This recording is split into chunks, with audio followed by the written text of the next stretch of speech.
ನಮಸ್ಕಾರ ಸ್ನೇಹಿತರೆ, ಯೇಸು ಪ್ರಪಂಚಕ್ಕೆ ಸ್ವಾಗತ. ನಾನು ಸುಮಾ. ನಾನು ಚೆನ್ನಾಗಿದ್ದೀನಿ. ನೀವೆಲ್ಲ ಹೇಗಿದ್ದೀರಾ? ನೀವು ಚೆನ್ನಾಗಿದ್ದೀರಾ ಅಂತ ಅಂದ್ಕೊಂಡಿದ್ದೀನಿ. ನಾನಿವತ್ತು ನಿಮಗೆ ಮಾವಿನಕಾಯಿ ಕೇಸರಿಬಾತ್, ಮಾವಿನ ಹಣ್ಣಿನ ಕೇಸರಿಬಾತ್ ಮಾಡೋದು ಹೇಳ್ಕೊಡ್ತೀನಿ.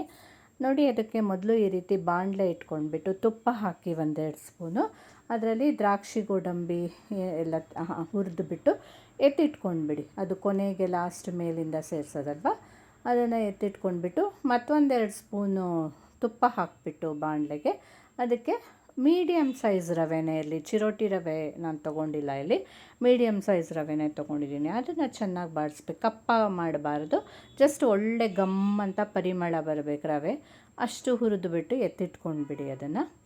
ಅಷ್ಟೊತ್ತಿಗೆ ನಾನೀಗ ಆ ಕಡೆ 1 ಲೋಟ ರವೆ ತೊಗೊಂಡಿದ್ನಲ್ವ, ಇಲ್ಲಿ ಹತ್ತತ್ರ ನಾನು 2 ಲೋಟದಷ್ಟು 2 ಕಾಲೇ ತೊಗೊಂಡಿದ್ದೀನಿ. ಅಷ್ಟು ನೀರನ್ನು ಚೆನ್ನಾಗಿ ಆಲ್ರೆಡಿ ಕುದಿಯೋಕ್ಕೆ ಇಟ್ಟಿದ್ದೆ, ಅದು ಈ ಕಡೆ ಬಾಣಲೆಗೆ ಟ್ರಾನ್ಸ್ಫರ್ ಮಾಡಿಕೊಂಡೆ. ಇವಾಗ ಬೇಗ ಆಗುತ್ತಲ್ವ, ಅದಕ್ಕೆ ನೀರನ್ನು ಕಾಯಕ್ಕಿಟ್ಟಿದೆ.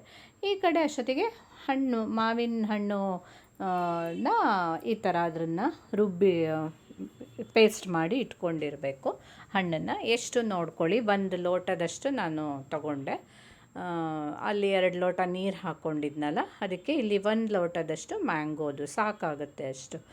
ಅಷ್ಟು ಅಳತೆ ಎಷ್ಟು ಬರುತ್ತೆ, ಎಷ್ಟು ಹಣ್ಣು ಬೇಕಾಗುತ್ತೆ ಅದು ನೀವು ನೋಡ್ಕೊಳ್ಳಿ. ಹಣ್ಣಿನ ಸೈಜ್ ಮೇಲೆ ಅದು ಡಿಪೆಂಡ್ ಆಗುತ್ತೆ.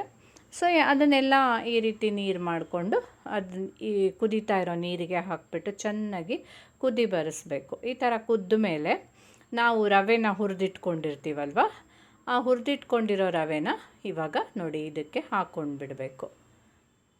ಹಾಕ್ಕೊಂಡ್ಬಿಟ್ಟು ರವೆನ ಚೆನ್ನಾಗಿ ತಕ್ಷಣ ಗಂಟಾಗ್ದಿದ್ದಂಗೆ ಅದನ್ನು ಬೇಗ ಎಲ್ಲ ಕಡೆ ಇದು ಮಾಡ್ಕೊಂಡ್ಬಿಡಿ, ಸ್ಪ್ರೆಡ್ ಮಾಡ್ಕೊಳ್ಳಿ, ಇಲ್ಲಾಂದರೆ ಗಂಟಾಗ್ಬಿಡುತ್ತೆ.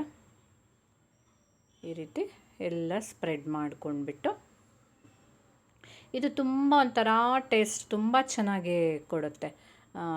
ಮ್ಯಾಂಗೋ ಸ್ಮೆಲ್ ಬರ್ತಾ ಇರುತ್ತೆ ಅಲ್ವಾ, ಹಾಗಾಗಿ ಅದೇ ಬೇರೆ ಥರ ಟೇಸ್ಟ್ ಕೊಡುತ್ತೆ. ನೋಡಿ, ಇಷ್ಟೆಲ್ಲ ಆಗಿ ನೀರೆಲ್ಲ ಹೀರ್ಕೊಂಡಾಗುತ್ತೆ. ಅದು ಹೀರ್ಕೊಂಡಾದಮೇಲೆ ಮೇಲಿಂದ ಮತ್ತೆ 1-2-3 ಸ್ಪೂನು ತುಪ್ಪ ಹಾಕಿಬಿಟ್ಟು ಮತ್ತೊಂದು ಕ್ಷಣ ಮಗಚ್ಕೊಳ್ಳಿ. ಈ ರೀತಿ ಮಗ್ಚಾದ್ಮೇಲೆ ಏನು ಮಾಡಬೇಕಂತಂದರೆ, ಇವಾಗ ನಾವು ಶುಗರನ್ನು ಬೆರೆಸ್ಬೇಕು. ನೋಡಿ, ನಾನು 1 ಲೋಟ ರವೆ ತೊಗೊಂಡಿದ್ದೆ, ಅದಕ್ಕೆ ಅರ್ಧ ಲೋಟ ಆಗಷ್ಟು ಬ್ರೌನ್ ಶುಗರನ್ನು ಇಲ್ಲಿ ನಾನು ಹಾಕ್ತೀನಿ. ವೈಟ್ ಶುಗರ್ ಹಾಕಿಲ್ಲ. ಎಲ್ಲ ಒಂದೇ, ಶುಗರ್ ಅಂದರೆ ಎಲ್ಲ ಒಂದು ಸ್ವಲ್ಪ ಇದರಲ್ಲಿ ಅದ್ರ ಬ್ಯಾಡ್ ಕಂಟೆಂಟ್ಸ್ ಜಾಸ್ತಿ ಇರ್ಬೋದು, ಬಟ್ ಎಲ್ಲ ಒಂದೇ. ಆದರೆ ಅದಕ್ಕೆ ತುಂಬ ಹಾಕೋದು ಬೇಡ ಅಂತ ಸಿಹಿ ಮಾಡಲಿಲ್ಲ ನಾನು. 1 ಲೋಟಕ್ಕೆ 1 ಲೋಟನೇ ಹಾಕ್ಕೊಳ್ತಾರೆ ಒಬ್ಬೊಬ್ಬರು ಸಿಹಿ ಬೇಕಂದರೆ.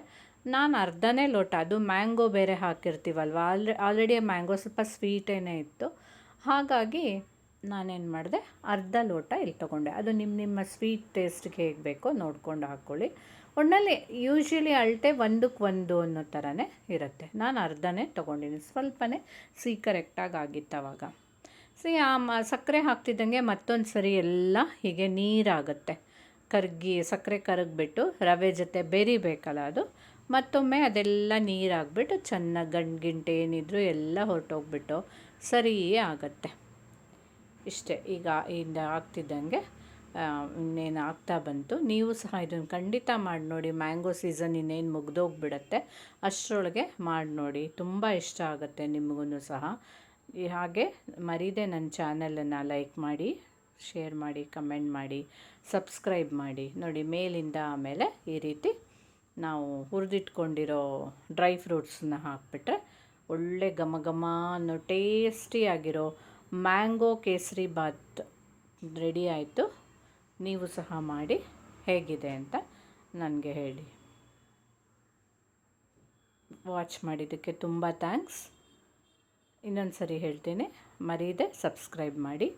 Thank you.